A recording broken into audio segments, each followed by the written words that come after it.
All right, welcome back to the Built to Grow podcast. I'm your host, Tim Lyons, in the studio. What's up? Joined by Randy Angston. The fans, yes, thank you. Fans. Thank you, everybody. Thank you all. Stop. Dude, they clap on demand. Boom. It's great. They get the cutoff right. I know. It's good stuff. Good stuff. Got a good one for you today. And this one really today, guys, is it stems from some recent conversations we're having in regards to Black Friday and how we typically run heavy campaigns to our database, to our list, to our contact list. Take you back to 2009, working in the first location, just opened up, and I didn't have much of any background. I came out of construction. Mm-hmm. I was in, just came out of school. But at the end of the day, I knew that I needed people. I needed to talk to people in order to sell memberships, right? In order to do that, you need to have contact information, or they got to be standing in front of you. Yep. Right? You either can call them, email them, text them. Even back then, texting, I don't even think was a thing. 2009, yeah, there was no text automation for sure. No, for sure. But email automation was around. In fact, we were using Infusionsoft, which is Keep today. Stuck with them all the way through then. And I remember back in the day, emailing my list and doing things like a 21-day challenge and getting people in the door, and it was magical. Yeah. Like I would set up a couple of emails and people would just show up. They were like, I want the thing, And so everywhere I went, I was always looking for business cards or fill this sheet out when you walked into the gym, or I was doing giveaways. You had Dropbox. I remember those. Yep. Yeah, just trying to collect. We're always looking for leads. Yep. And, we grew up our database over time, and I think we've purged it several times because, emails go dormant and everything else. Think about all the old email addresses you used to have back in the day, right? Yeah, all the old good ones are now spam traps, right? Yeah, exactly. That's when you opt in on the garbage stuff, and oh yeah. Yep. And, we were very intentional about getting leads. Mm-hmm. There wouldn't be somebody that would come into and leave our gym without at least giving us their information. To your point, as long as I've known you, about the same time, right? You Yeah. opened up the gym, it was a couple months after.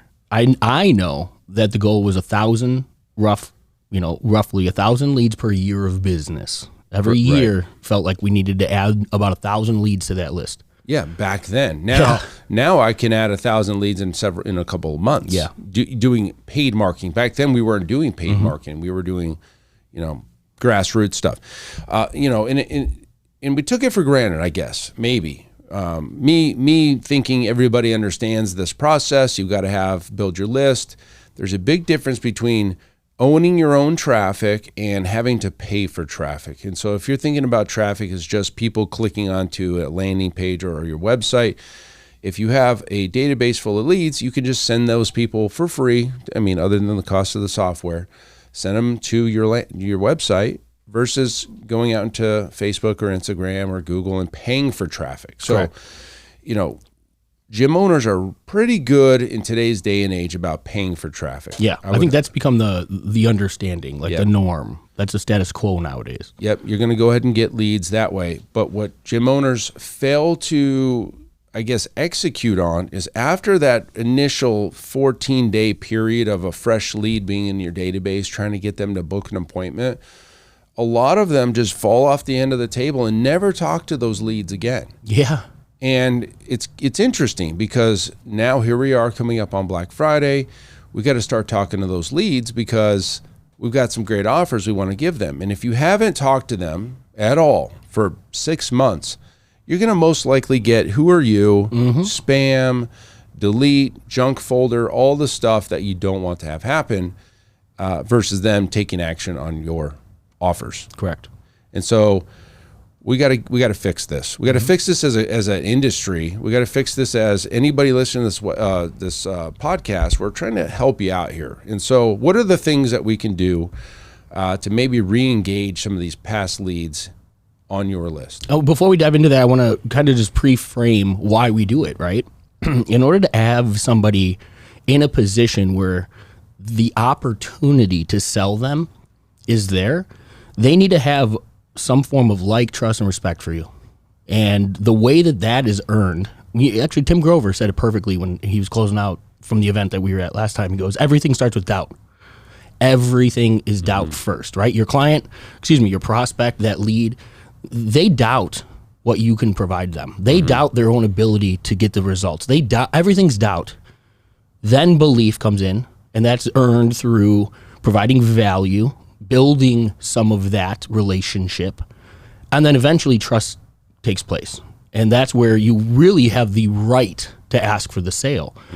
The problem is, if we're not nurturing our clients or our prospects or our lists, I used to use the analogy, it's like trying to take somebody to bed on a first date before you take them to dinner, right? We're going right for the close before we've earned the right or even gotten close to them being in a position to even tolerate the question, let alone the offer that you're positioning. Right. And so value-based content, and we'll get into some of those things, but I want you to think about the relationship with your list as being the goal.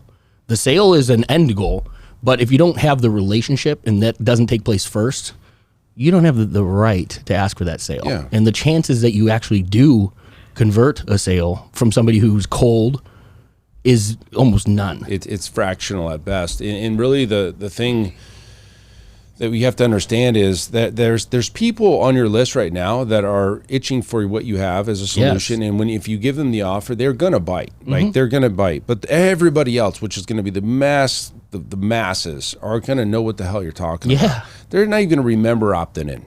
They're going to be like, well, who are you? What do you even do? Where are you located? What did I opt in on? Yep. You know, they forgot what they did yesterday, much less 6 months ago.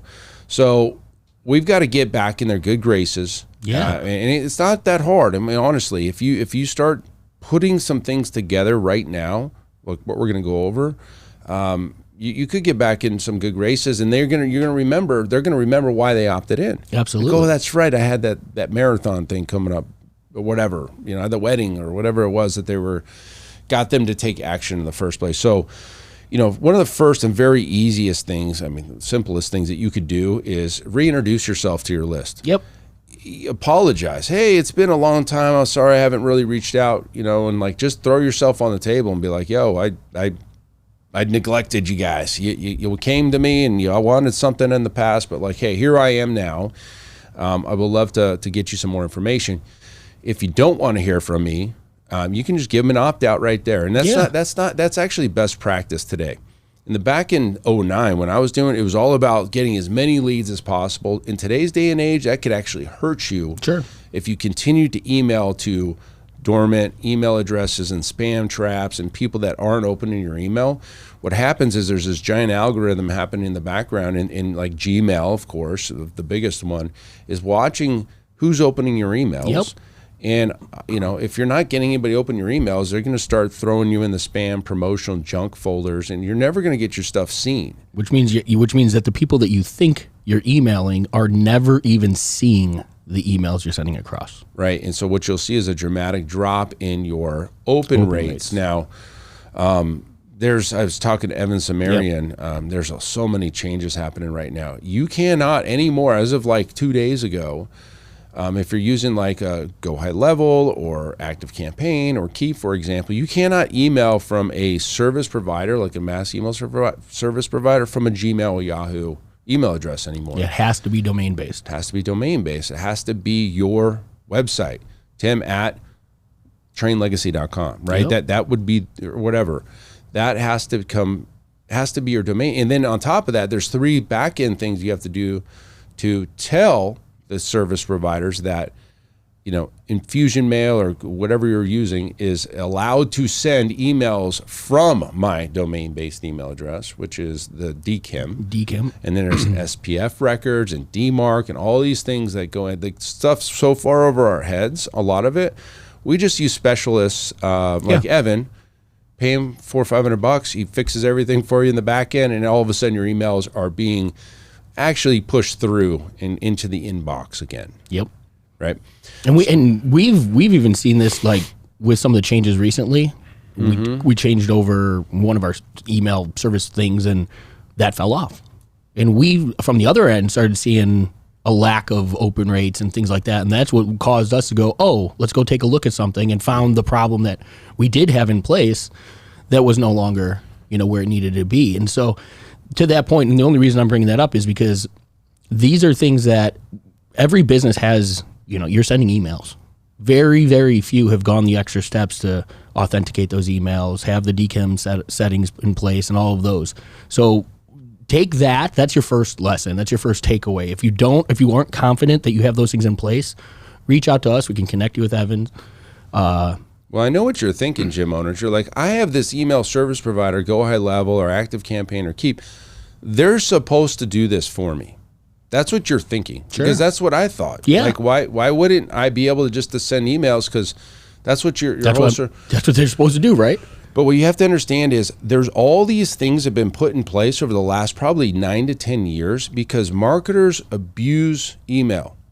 There's scams. There's the prince in India that has got $5 bazillion to give you, right? Like all these scams and phishing and all these things that's why these things have been put into place that now make you have to do more work, gym owner. Don't expect that this just happens. It doesn't anymore. In fact, as of 2 days ago, it's definitely not going to anymore. Yeah. So, we use a specialist. Look, I don't know half the shit that I like on this. Like, I just call Evan. Dude, I need you to fix my thing. He does this thing in the background. He works with 97 Display. All the codes are put in there, and everything's good. Pay the $500 or whatever the hell he's going to charge you because you're never going to figure it out. No. I mean, I can't. We're tech savvy, and no. I don't even know what the hell half of this stuff is. Dude, we were on Zoom with him, and he opened up 500 other websites and did all this other. Just do it, right? Do what you do best, outsource the rest. That's the first thing. Unfortunately, the reason you're going to have to do this is because marketers screwed it all up. And that's the real reason. And so like the Gmails and the AOLs and the Yahoos and the MSNs, they're trying to protect their database. Yeah. Their own users. Yep. And so you're the scum. They're trying to hold you out of their inbox so it protects them. And now you've got to do all these extra things. Okay, so that let's get that out of the way.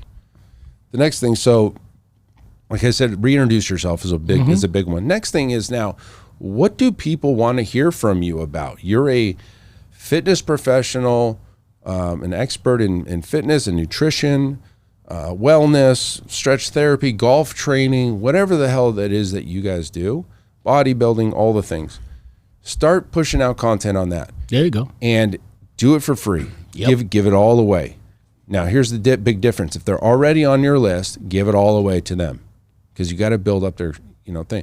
Hey, Mrs. Johnson, just created this video series for you. I'd love for you to take a look at it. It's going to help you do X, Y, and Z. Bullet point, benefit. Enjoy. Don't ask for anything. Don't say if you're interested in getting started with a fitness program, don't click here. Don't do that. A week later, hey, just built this, custom meal plan for this type of client. I wanted to show you what it looked like. If you're that same type of client, use it. Enjoy. And it doesn't have to be like right now is a perfect time to be timely, right? We're coming up to Halloween. We're coming up to Thanksgiving. Both of those, traditionally have a lot of troublesome food available. Candy everywhere for Halloween and splurging for Thanksgiving.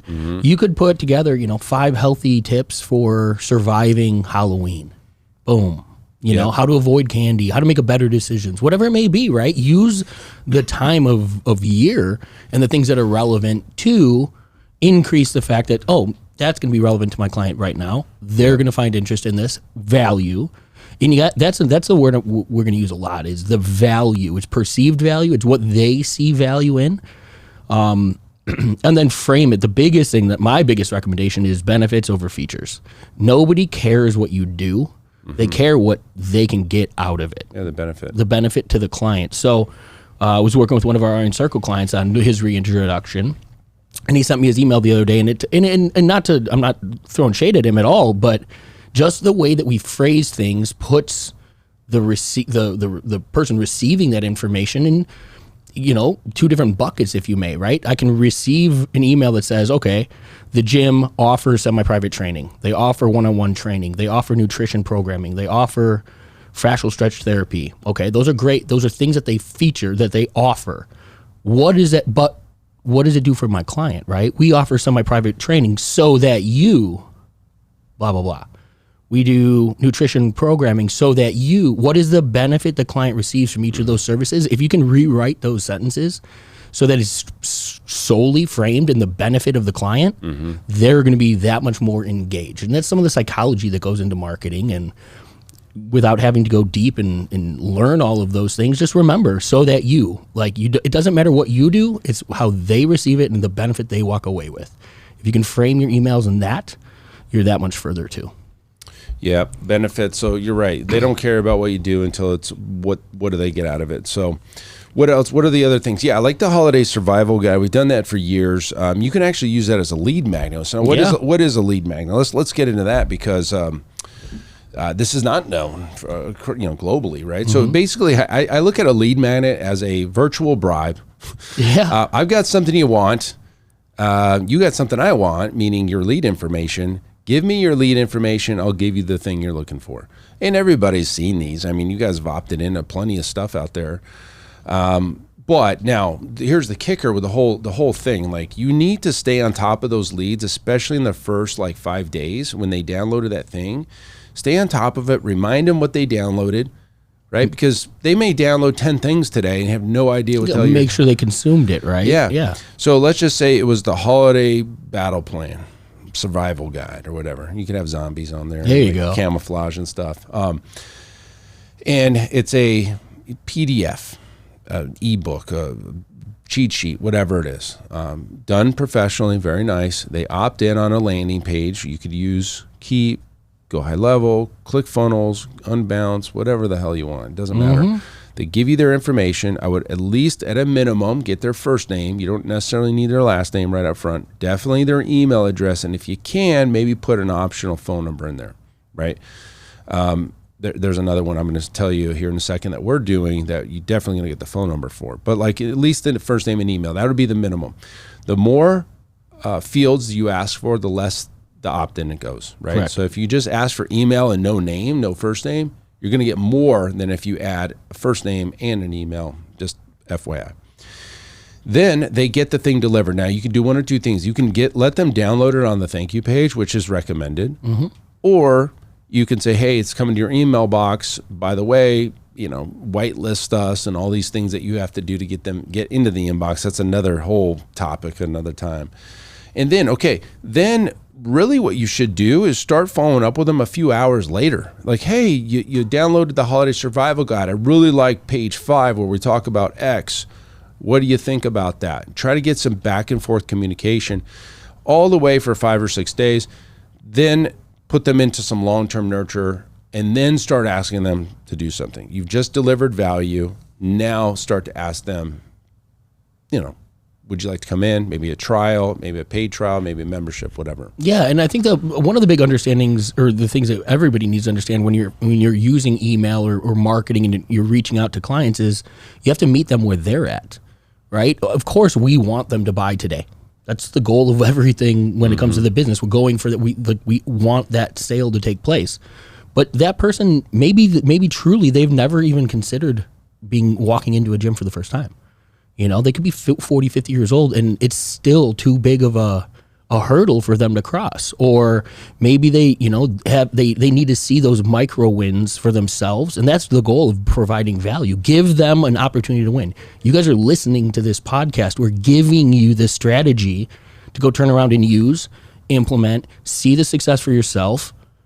That's going to build your trust and respect factor for the things that Tim and I have to say. When you get to a point and you can't do more on your own and you want more, that's when you'll reach out for help. That's exactly the same things that you're doing for these clients. Right. Allow them to go see these little wins because those wins are attributed to you. And when you can provide those wins for those people that haven't even exchanged $1 for your services yet, when they need more or when they want to go to that next level, you've built that trust and respect, and you're the resident expert that they're going to come to for the change. Right. And one key takeaway, 2 key takeaways when it comes to creating content to give away. Number 1, it should be as valuable as it can possibly be. You should be able to charge money for it. Yeah, make it that valuable. And 2, within itself, I always say this, within each piece of content, within itself, they should be able to get some result. For example, let's just stay with the holiday survival guide deal. They should be able to read that and know what choices to make. When the candy's presented, when that giant pumpkin pie is presented, they'll know the decisions to make because of what you gave them in the thing. Wait, that's not calorie free? No. They should be able to read that and get some result. And if the result is pushing that pie away or whatever, making a better choice, that's the result that they got. Yeah. Right? Everything that you do, each piece of content should have an individual result within itself. Now, the more they pay, the better the result becomes. For example, this podcast, we're going to get you great results if you just follow the things.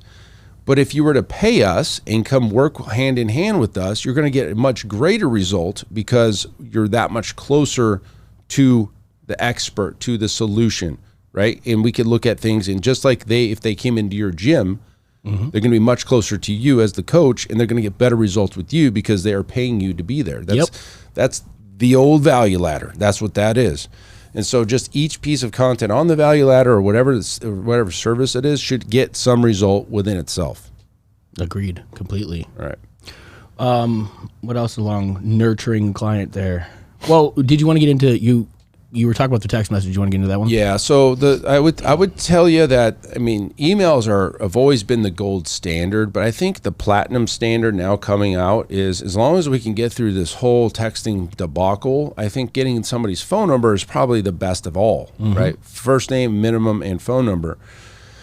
Because we know emails go to spam. We just talked about that. They may never see your emails, but we know if text messages get read, I think it's over 95% of the time, and it's actually going to probably drop because of the filters and the spam stuff going on. So how do you get somebody's phone number without making them feel greasy that you're going to call them immediately as soon as they get that? Because that's what the fear is. Yeah. We've got a 30-day text message campaign that we're actually going to put in the show notes, where you're going to provide your phone number to us, and we're going to give you 30 days of content and tips on semi-private training and running a solid, profitable fitness business. You could do this for your gym. You should do this for your gym. You should do this for your gym. So when you click on our show notes and you opt in, we're going to start texting you. We're not calling you, we're texting you, because that's what this is. It's an SMS campaign. Yep. We're going to text you tips, daily tips. Right? And you're going to read those tips, and you're going to get some value out of each individual tip that we're going to give you. If you follow the thing that tip is telling you, you're going to get some result, right? That's the whole point of content, right? And giving value. So you could do, just when you opt in, just, I guess, funnel hack our process and do the same thing for your gym. You can do this for fitness tips, wellness tips, nutrition tips, recovery tips, whatever you want to do. Mix them all up, throw them all out there. That's just another great way to do that.